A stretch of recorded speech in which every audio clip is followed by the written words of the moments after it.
नमस्कार CSK news में आपका स्वागत। तो दोस्तों आज हो गया 17 जुलाई, जो फटाफट ब्रेकिंग न्यूज़ निकल के आ रही है। T20 world cup Bharat Pakistan में होगी जोरदार टक्कर। यूएई तैयार, दोनों टीम एक ही ग्रुप में। जी हाँ, सऊदी यूएई में हो सकती है ये मुकाबला। दूसरा बड़ी अपडेट, पाकिस्तान के गुलाम कश्मीर में इमरान सरकार के खिलाफ जबरदस्त प्रदर्शन। पीओके को लेकर अब विरोध प्रदर्शन तेज हो चुका है। परिसीमन की उठ रही हैं मांगे, इनके बारे में आपको बताएंगे। तीसरी बड़ी अपडेट, दक्षिण अफ्रीका में भारतीयों पर हमले और लूटपाट। विदेश मंत्री एस जयशंकर ने दक्षिण अफ्रीका के विदेश मंत्री से की फोन पर बातचीत। चौथी बड़ी अपडेट में बताएंगे, भारतीय पत्रकार की अफगानिस्तान में गोली मारकर हत्या, तालिबान पर शक जा रहा है। जी हां, बड़ी अपडेट निकल के आ रही है। ब्रिटेन के उपचुनाव में पीएम मोदी बन गए हैं मुद्दा, ये भी आपको बताएंगे। लेकिन इस बीच पाकिस्तान में आखिर क्यों टली सीपीईसी की बैठक? जी हां, बड़ी खबर निकल के आ रही है। चीन इस पर खर्च कर रहा अरबों डॉलर, लेकिन नहीं हो रही बैठक, नहीं बढ़ रहा काम आगे, वो भी आपको बताएंगे। अफगानिस्तान में तालिबानों के हाथ लगा बड़ा खजाना, डर के मारे अपने पीछे अरबों की दौलत छोड़ भागे अफगानी सैनिक। जी हाँ, तो ये हालत हो चुकी हैं। इमरान खान और अफगानिस्तान के राष्ट्रपति आमने सामने हो चुके हैं। इसी के मुद्दे को लेकर तो सब कुछ खबरें जानेंगे, लेकिन उससे पहले एक छोटा सा निवेदन, अगर आपने चैनल को अभी तक सब्सक्राइब नहीं किया तो चैनल को सब्सक्राइब करें। और अगर आप भी मानते हैं कि मोदी के नेतृत्व में कोविड-19 के साथ साथ चीन पाकिस्तान को मुंह तोड़ करारा जवाब मिलेगा, तो इस वीडियो को लाइक करके अपना समर्थन दर्ज करें। दरअसल पहली बड़ी अपडेट निकल के आ रही है दोस्तों, आपको बता दें T20 world cup Bharat Pakistan में होगी जोरदार टक्कर। यूएई है तैयार, दोनों टीमें एक ही ग्रुप में। दरअसल अंतर्राष्ट्रीय क्रिकेट परिषद T20 विश्व कप मुकाबले के ग्रुप की घोषणा कर दिया है।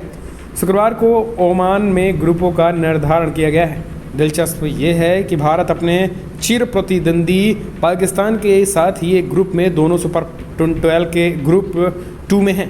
आखिर बार दोनों टीमें 2019 के वनडे वर्ल्ड कप में भिड़ी थी, जिसके बाद भारत ने बाजी मार ली है। कोरोना महामारी के कारण T20 विश्व कप 17 अक्टूबर से और 14 नवंबर के बीच भारत के बजाय यूएई और ओमान में खेला जाएगा। ओमान में हुए समारोह में आईसीसी अधिकारियों के साथ बीसीसीआई अध्यक्ष सौरभ गांगुली और सचिव जय शाह ने भी हिस्सा लिया है। T20 वर्ल्ड कप में मैच शेड्यूल अगले हफ्ते जारी कर दिए जाएंगे। तो ये बड़ी अपडेट निकल के आ रहा है। हम चलते हैं अगली खबर लेते हैं। तो दोस्तों, पाकिस्तान के गुलाम कश्मीर में इमरान सरकार के खिलाफ जबरदस्त प्रदर्शन, भेदभाव का लगाया आरोप। तो वहीं परिसीमन को लेकर भी चर्चाएँ उठी तेज, यानी परिसीमन कराए जाने की भी मांग तेज उठने लगी है। जी हाँ, दरअसल आपको बता दें कि पाकिस्तान पीओके गुलाम कश्मीर, जिसे इमरान खान, जिसे आज हम आज़ाद कश्मीर, जिसे गुलाम कश्मीर बताते हैं, पाकिस्तान आज़ाद कश्मीर बताता है, लेकिन इस गुलाम कश्मीर यानी पाकिस्तान वाले कब्जे पीओके में अब ज़बरदस्त इमरान सरकार के खिलाफ विरोध प्रदर्शन हो गया है। भेदभाव के भी आरोप लग रहे हैं। पीओके विपक्षी दलों के साथ हजारों लोगों ने इमरान सरकार के खिलाफ गिलगित, कुर्द और गांजे जिलों सहित कई स्थानों पर जबरदस्त विरोध प्रदर्शन किया है। इस दौरान प्रदर्शनकारियों ने टायरों में आग लगाकर जनता ने काराकोरम राजमार्ग को पूरी तरीके से कई स्थानों पर रोक लगा दी गई है। आपको बता दें कि मुख्यमंत्री खालिद खुर्शीद खान के खिलाफ भी नारेबाजी की गई है। पाकिस्तान के कब्जे वाले कश्मीर में जनता सेना के अत्याचार के साथ ही अब सरकार की नीतियों का भी शिकार हो रहे हैं। दरअसल आपको बता दें, इमरान खान ने 2021 के बजट में सबसे कम धन आवंटित किया है। इससे सरकार के खिलाफ विपक्षी दल और जनता दोनों ही तेवर के तीखे हो गए हैं। सरकार की दोहरी नीति के खिलाफ विपक्षी दलों ने गोल मोर्चा खोल दिया है। विपक्षियों के साथ अत्याचारों को से तंग जनता भी बगावत पर उतर आई है। गिलगित बाल्टिस्तान जीबी विधानसभा में विपक्ष के नेता अहमद हुसैन ने कहा है कि धन आवंटन में भेदभाव अस्वीकार्य है। इस तरीके की उन्होंने बातें कही हैं। इसके साथ ही पीओके में परिसीमन की भी बड़ी खबरें निकल के आ रही है। जम्मू कश्मीर में पीओके भारत परिसीमन करा रहा है, तो उसकी मांग जम्मू कश्मीर वाले यानी पीओके में भी उठ रही है। कुछ लोगों का कहना है कि भारत को इस तरीके से परिसीमन करना चाहिए, कुछ सीटें पीओके के लोगों के लिए भी छोड़नी चाहिए, ताकि हम एक मैसेज दे सकें कि पीओके भी अपना है। अगर आप भी मानते हैं कि इस तरीके से परिसीमन होना चाहिए, पूरे जम्मू कश्मीर यानी पीओके पाकिस्तान ऑक्युपाइड कश्मीर को भी इसमें दर्जा देना चाहिए, तो आप कमेंट के माध्यम से अपने सुझाव दें। हम चलते हैं अगले अपडेट। दक्षिण अफ्रीका में भारतीयों पर हमले और लूटपाट। एस जयशंकर ने विदेश मंत्री से की बातचीत। जी हाँ, दक्षिण अफ्रीका में व्यापक हिंसा और दंगों की खबरों के बीच विदेश मंत्री एस जयशंकर ने इस मसले पर चिंता जताई है और दक्षिण अफ्रीका से बातचीत की है। इसके समकक्ष नलिंदी पंडोकर की तरफ से भारतीयों की सुरक्षा का भरोसा दिया गया है। आपको बता दें कि अफ्रीका में पूर्व राष्ट्रपति जैकब जुमा की अदालत की अवमानना मामले में जेल भेजे जाने के बाद बुधवार को वहां पे हिंसा भड़क गई थी। शंघाई सहयोग संगठन एससीओ की बैठक में शामिल होने के लिए तजाकिस्तान के दौरे पर गए एस जयशंकर ने ट्वीट किया कि दक्षिण अफ्रीका की विदेश मंत्री नलिंदी पंडोर के साथ हुई बातचीत की सराहना किया। उन्होंने आश्वस्त किया है कि उस सरकार कानून व्यवस्था को लागू करने के लिए हर संभव प्रयास किया जाएगा। अगली अपडेट लेते हैं तो दोस्तों, पत्रकार की हत्या। जी हाँ, दरअसल भारतीय पत्रकार की हत्या हुई है। अफगानिस्तान में डरावना है भारतीय पत्रकार की हुई है। दरअसल अफगानिस्तान में भारतीय पत्रकार दानिश सिद्दीकी की हत्या कर दी गई है। भारतीय पत्रकार पर इससे पहले भी हमला हुआ था और वे इससे हमले में बाल बाल कल बच गए थे। हमले का वीडियो सामने आया और जिसके बाद अब आप देख सकते हैं कि कैसे तालिबान ने उन पर अटैक किया था। हत्या से कुछ ही दिन पहले दानिश सिद्दीकी ने खुद एक वीडियो शेयर करके उन्होंने बातें बताई थी। दानिश सिद्दीकी की हत्या कांधार के स्पीड बोल्डक इलाके में एक झड़प के दौरान हुई थी। बीते कुछ दिनों से दानिश सिद्दीकी कांधार में जारी हालात की कवरेज कर रहे हैं। आपको बता दें कि पत्रकार दानिश सिद्दीकी की गिनती दुनिया के टॉप फोटो जर्नलिस्ट में होती है और मौजूदा वक्त में अंतर्राष्ट्रीय एजेंसी रॉयटर्स के लिए काम करते हैं और अफगानिस्तान में जारी हिंसा की कवरेज के लिए गए हुए थे। इस तरीके से वहाँ पे उनकी हत्या कर दी गई है। ये बड़ी खबर, यहाँ पर साफ साफ तालिबानों पर हत्या का आरोप लग रहा है। अगली अपडेट लेते हैं तो दोस्तों, बड़ी खबर निकल के आ रही है ब्रिटेन के उपचुनाव। जी हाँ, ब्रिटेन के उपचुनाव में पीएम मोदी बने मुद्दा, संसद में तीखी बहस। दरअसल ब्रितानी संसद के निचले सदन हाउस ऑफ कॉमन्स में प्रधानमंत्री बोरिस जॉनसन और नेता प्रतिपक्ष स्टमर के बीच उपचुनाव के लिए छपे विवादों में पर्चे को लेकर तीखी बहस हुई है। इस पर्चे में ब्रिटेन में रह रहे भारतीय समुदाय ने विभाजनकारी और भारत विरोधी बताया है। सदन में प्रधानमंत्री से पूछे जाने वाले प्रश्नकाल के दौरान नस्लवाद के मुद्दे पर काफ़ी तीखी बहस हुई। बोरिस जॉनसन ने उस पर्चे को हाथ में ले लिखा जिस पर उन्हें वर्ष 2019 के G7 सम्मेलन के दौरान प्रधानमंत्री नरेंद्र मोदी के हाथ मिलाते दिखाया गया और संदेश लिखा गया कि टॉरी सांसद कंजर्वेटिव पार्टी के सांसदों के लिए इस्तेमाल होने वाली शब्दावली का जोखिम न उठाएं जो आपके पक्ष में नहीं है। उन्होंने लेबर पार्टी के नेता से मांग की है और वो पर्चों को वापस ले लिया जिनका इस्तेमाल हाल ही में यूपी, इंग्लैंड के तमाम जगहों पर किया गया था। अगली अपडेट, पाकिस्तान में आखिर क्यों टली CPEC की बैठक, चीन इस पर खर्च कर रहा अरबों डॉलर। चीन ने पाकिस्तान में बनाए जा रहे आरसी कॉरिडोर यानी CPEC प्रोजेक्ट को लेकर होने वाली बैठक फिलहाल टाल दिया है। इसकी वजह से 2 दिनों पहले खैबर पख्तूनख्वा में चीन के इंजीनियर्स को ले जा रही बस पर हुआ हमला बताया जा रहा है। अब इस हमले में 13 लोगों की मौत हो गई थी जिनमें चीन के 9 इंजीनियर शामिल थे। मरने वालों में 2 संसदीय सुरक्षाकर्मी भी शामिल थे और इसके अलावा इस हमले में 39 अन्य घायल हो गए थे। CPEC की आज बैठक होनी थी। CPEC के प्रमुख और पाकिस्तान सेना के प्रवक्ता मेजर जनरल आसिम बाजवा ने एक ट्वीट के जरिए इसकी जानकारी दी। उन्होंने कहा कि CPEC पर होने वाली JCC की बैठक 16 जुलाई को होनी थी। उन्हें आगे बढ़ा दिया गया है और अब ये बैठक ईद के बाद होगी। तो दोस्तों, CPEC को लेकर बैठक भी न होना अपने आप में सवाल खड़े कर रहा है। हम चलते हैं अगली अपडेट। अफगानिस्तान राष्ट्रपति और पाकिस्तान प्रधानमंत्री में बहसबाजी तेज, कॉन्फ्रेंस के दौरान भिड़े अशरफ गनी और इमरान खान। जी हां, दरअसल अफगानिस्तान के राष्ट्रपति अशरफ गनी और पाकिस्तान के प्रधानमंत्री इमरान खान के बीच एक सम्मेलन के दौरान जमकर बहस हो गई है। एक इंटरनेशनल कॉन्फ्रेंस के दौरान दोनों देशों के प्रमुखों के बीच तीखी बहस हुई है।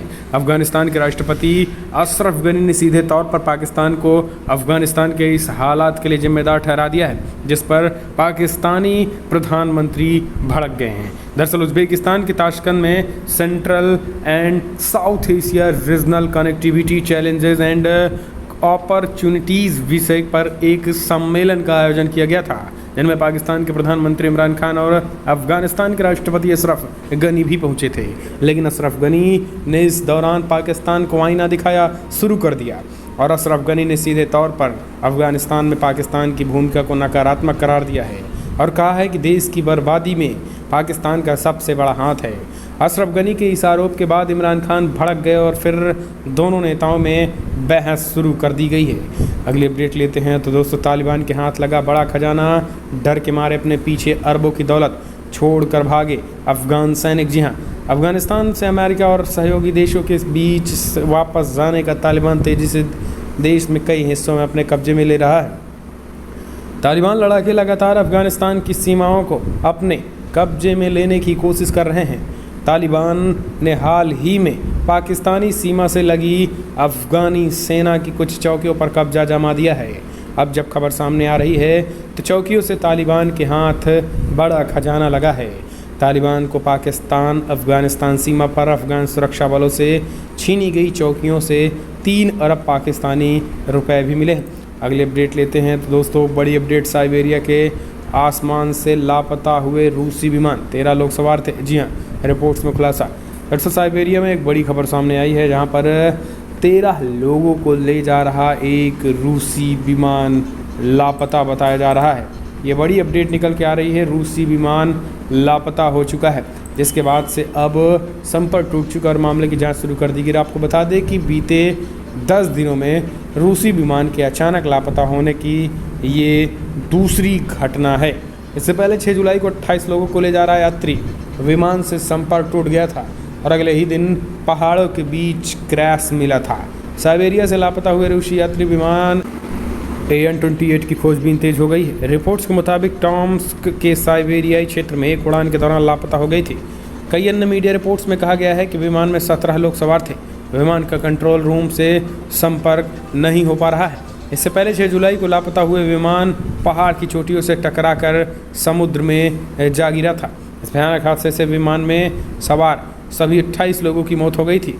रूसी मीडिया के मुताबिक एक छोटा विमान रूस के कामचटका प्रायद्वीप के छोटे से गांव पालना में उतरने की तैयारी कर रहा था।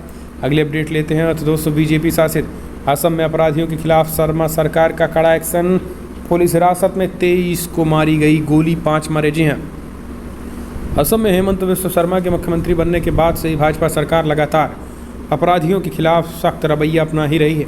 खुद सीएम भी इस बारे में कई बार चेतावनी दे चुके हैं। हालांकि इस बीच राज्य में पुलिस कस्टडी में अपराधियों के मारे जाने की घटनाओं ने मानवाधिकार संगठनों का ध्यान खींचा है। खास करके विपक्ष ने तो इस मामले में राज्यपाल के सामने इस मुद्दे को उठाया भी है और दावा किया है कि पिछले 2 महीनों में असम से 30 से ज़्यादा मुठभेड़ हुई हैं, जिनमें पुलिस द्वारा गिरफ्तार किए गए आरोपी घायल हुए थे। अगली अपडेट लेते हैं तो दोस्तों, मंदिरों और घाटों के शहर बनारस से एक ही धुन, यूपी में राज चलेगा तो योगी का ही। दरअसल जो दिखता है वही बिकता है, वो अब किसी को कोई संशय नहीं होना चाहिए। जैसे कुछ समय पहले अक्सर एक नारा गूंजता था कि गोरखपुर में रहना है तो योगी योगी कहना है, ठीक उसी तरीके से आज की तारीख में ये साबित हो गया है कि गुरुवार को मंदिरों में और घाटों में शहर में पीएम मोदी के एक बात तो साफ कर दिया, रहेंगे और दिखेंगे तो योगी आदित्यनाथ ही। योगी आगे अब कोई टिक नहीं सकता है, ये पीएम मोदी ने बनारस की रैली में ऐलान कर दिया है। अगली अपडेट लेते हैं दोस्तों, बड़ी खबर निकल के आ रही है। पीएम मोदी ने गुजरात को दिया 5 स्टार गिफ्ट, ऊपर आलीशान होटल, नीचे चलेंगी ट्रेन। जी हाँ, दरअसल प्रधानमंत्री नरेंद्र मोदी ने शुक्रवार को वीडियो कॉन्फ्रेंसिंग के जरिए गुजरात में कई प्रोजेक्ट्स का उद्घाटन किया है। इनमें गांधीनगर रेलवे स्टेशन, एक्टिवेटिंग और robotics gallery, Gujarat science city में नेचर पार्क समेत कई प्रोजेक्ट्स शामिल हैं। इन प्रोजेक्ट्स में एक्टिव रोबोटिक्स गैलरी और नेचर पार्क की सबसे ज़्यादा चर्चा है। प्रधानमंत्री मोदी ने गांधीनगर के रेलवे स्टेशन को नए भारत की पहचान बताया है और कहा है कि ये तमाम लोगों की आकांक्षाओं का प्रतीक है। उन्होंने जोर देकर कहा है कि देश को कंक्रीट का इंफ्रास्ट्रक्चर नहीं खड़ा करना बल्कि एक नए तौर तरीके पर जोर देना है। संबोधन के दौरान प्रधानमंत्री ने बताया है कि अहमदाबाद का पुराना कंकरिया तालाब लोगों के आकर्षण का केंद्र बना हुआ है। पहले इस बारे में कभी कहीं सोचा भी नहीं गया था। प्रधानमंत्री ने अपना विज़न बताते हुए कहा है कि वो चाहते हैं कि देश के हर नागरिक को रेलवे स्टेशन पर भी एयरपोर्ट जैसी सुविधाएं मिले। अगली अपडेट लेते हैं तो दोस्तों, इमरान को संघ का करारा जवाब। हृदय कुमार बोले, तालिबानी मानसिकता वाला देश है पाकिस्तान। इमरान इसी को आरएसएस पर थोपने की कोशिश कर रहा है।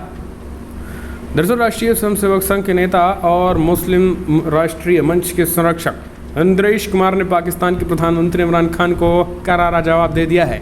दरअसल शुक्रवार को ताशकंद में इमरान से जब पूछा गया कि अफगानिस्तान को तालिबान को बढ़ावा देने में पाकिस्तान की क्या भूमिका है, तो इसका जवाब टाल गए।